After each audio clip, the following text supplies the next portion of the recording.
Hello, Renee Flamont here, and Minnie. Please, if you're watching, I appreciate that, and hit subscribe and like. It helps the channel get this word out so nobody has to deal with any of these issues again. Like the one today. This is a real topic of, it pulls at the insides of all of us. So I'm here to try to tell you that this feeling of wanting to be hoovered, very natural. Very natural. And you may not want to say it out loud. You think, oh my God, I'm not supposed to feel this way. I can't tell anyone. So you're walking around carrying this feeling. It's very natural, especially new people.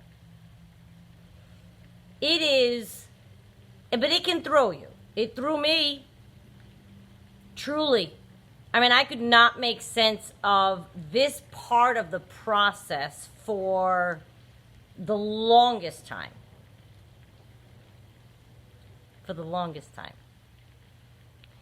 I feel like you're trying to go no contact, many of you. But even those people, they're secretly wanting a hoover. Many of them, many of you, I went through it. You're wondering why they're not calling you, even though you are trying to go no contact and you don't want to talk to them. You are still wondering, but why aren't they calling me? You're curious to know where they've been. Why aren't they pursuing me? I thought he wanted me. He said he loved me. That phone's not ringing. You didn't block him, so you know he's not calling you. And if you did block him, there hasn't been a message, so they haven't gone through so far as leaving you a message that you could find in blocked messages. And you're just wondering, did he just move on?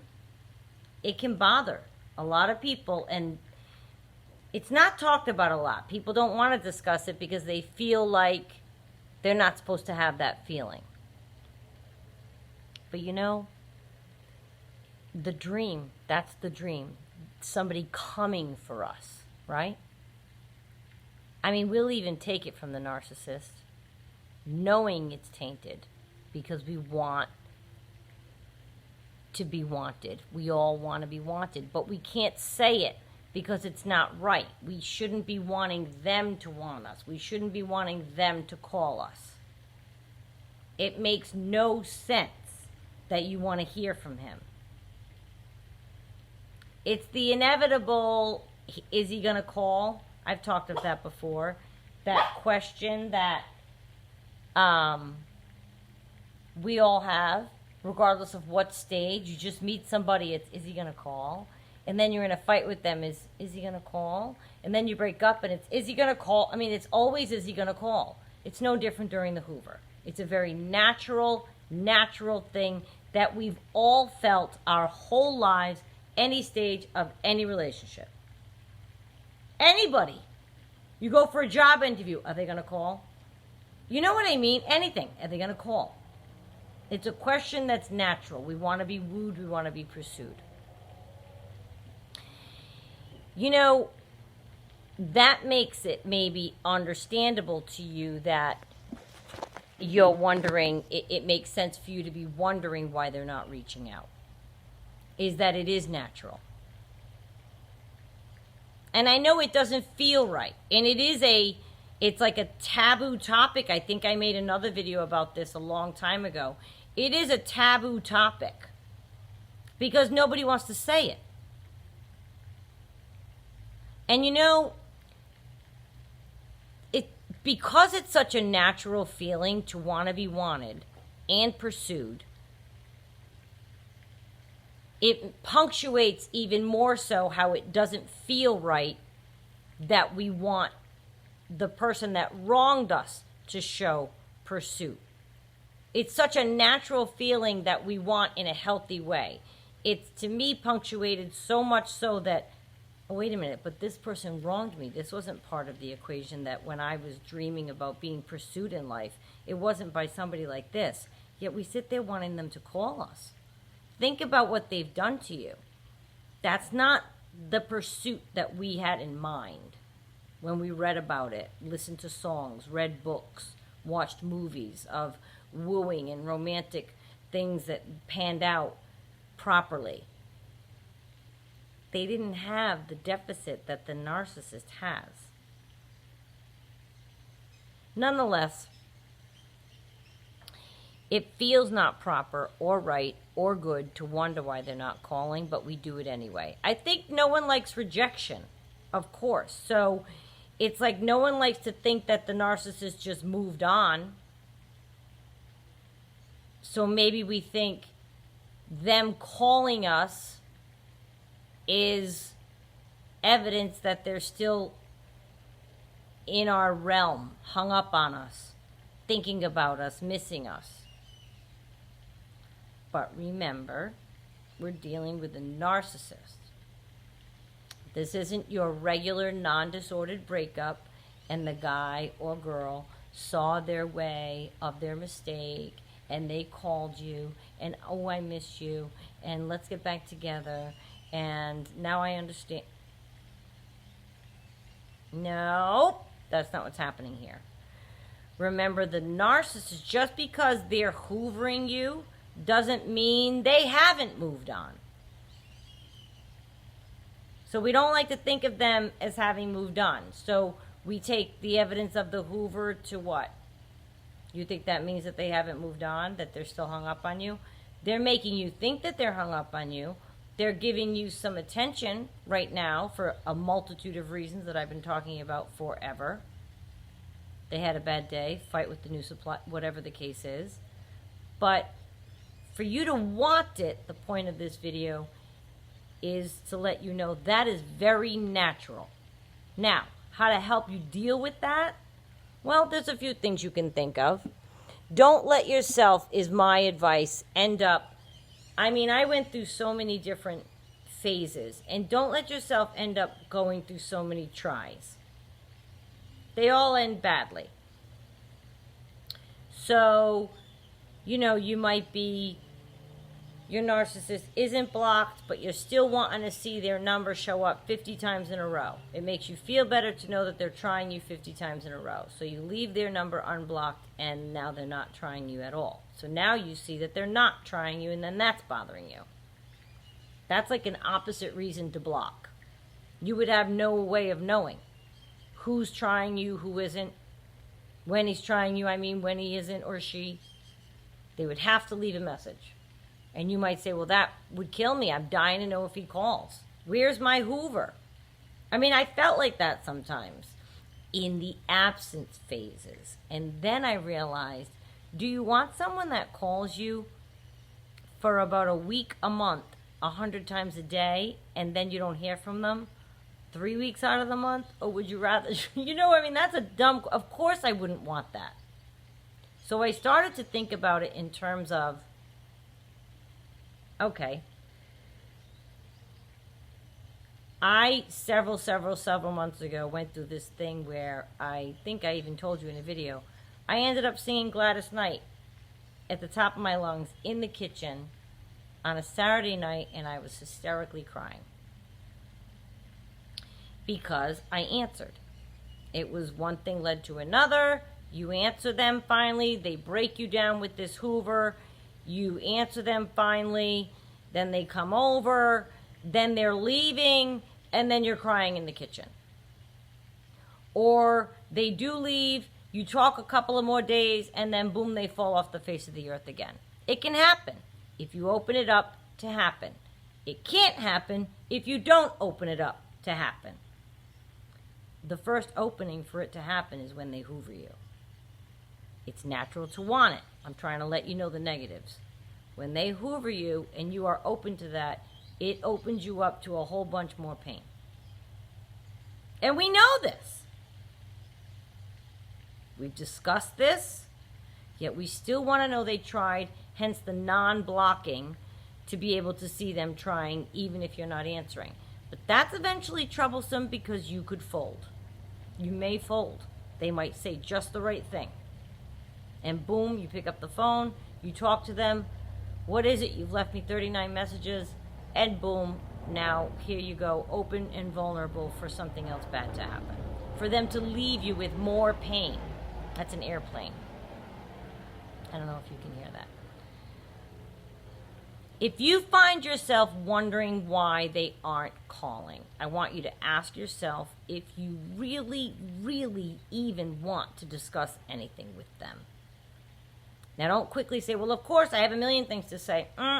We've talked about how talking to them makes no sense. It doesn't even penetrate. So with all of that education in mind now, do you have anything really that you want to say to them? You'll get a hit off something when they call you. It'll give you a charge. Sure it will. It'll bring you that odd sense of satisfaction knowing that they tried you and knowing that you resisted. That'll give you another odd sense of satisfaction. But we shouldn't feel any of this. We think. So it's like a secret you carry, isn't it? It is. If he calls, you don't even tell people. You know you shouldn't be taking that call. Seeing even that the call is showing up because he should be blocked. So you're like silencing your phone when you're around friends because you don't even want them to know he's still calling. I had people say to me right out, why are you still seeing his number? Why isn't he blocked? So you're battling that. And you know, you handle it all in secret and it's exhausting. And it's because you secretly wanted it to happen, the hoover. And again, I just can't stress enough how natural of a feeling that is. It just is such a natural instinct to be wanted. It's what propagates the species. But try to think about whether it's truly connected to your narcissist. You may come eventually to the realization that you genuinely don't even want to talk to them anymore. If you look at it. But maybe you'd like a person to talk to on the regular. Maybe you miss that. Maybe you're tempted to pick up because you know what? You don't talk to very many people. You're in the habit of talking to this person for years. They're calling you. Something happened. You're going to use that as an excuse to chat with them. Boom, the door's open. But look at it and dissect it. Aside from the fact that if you've been with them a long time, it would take time for you to break the habit of talking to them. But maybe it's just you want anybody to talk to on the regular. But I ask you to dissect it because I don't want you to be so moved if they call you. And I don't want you to get so concerned if they don't. It's very primal to want to be wooed. It's primal. But it might not be connected to the person that is the narcissist. Meaning, again, if it were a non-disordered breakup, you both miss each other. You both realized your ways and your errors. You're going to come back in. That's a prime. I really want to talk to him. I miss him. He misses me. We belong together. The narcissist isn't thinking any of that, and maybe I venture to say you aren't either. If you really remember and recall how they wronged you and the many ways that they did wrong you, never mind there's no one else in the picture and that you'll be alone. Never mind that you have a habit of this person in your life. My point that I'm trying to make to you is look at it as the person they are. Do you want to speak with them again at this time? You've made a decision. If you're being hoovered, you've made a decision to move on. And you might say, well, no, they broke up with me. I can't wait for him to call and tell me he wants me back. I want you to think that through if that's where you are. You can't wait to be continually devalued, as we know he's not going to change regardless of what they tell you on the hoover. We've talked all about that. So I want you to really think about it's okay for the natural instinct of, you're looking at your phone, why isn't he calling me? But reevaluate that feeling so that it doesn't have power over you, and say, you know what? It's really natural that I feel this way, but I'm going to dissect it and realize that person's a snake, and I generally know it's not them. I don't want to talk with them. If you think it through, and that may help you not be so concerned if your phone is not going off. Not be so concerned if you don't have a blocked voice message. Not be so concerned they're not knocking on your door trying to get in touch with you. Let the next person have them.